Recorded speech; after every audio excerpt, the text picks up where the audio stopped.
take a quick look at the layer features. In this example, I've selected 3 layers that'll help me paint a picture of the broadband situation in this region. The first layer I selected was the census block layer down here. And you'll notice the color coding goes from green to red as the internet service that's available gets worse.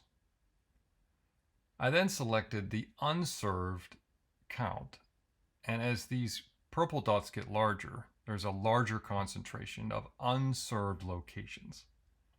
So I can quickly see that in this example, near this town of Marsteller, there are a number of clusters of unserved locations.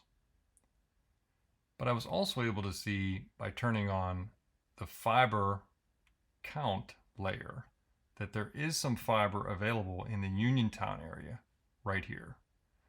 So it might be logical for someone in planning or an internet service provider to try and see if it's feasible to run fiber in through this area towards Marsteller to maximize the number of people connected that need service at the least possible cost. This is just one example, but I hope you found it helpful.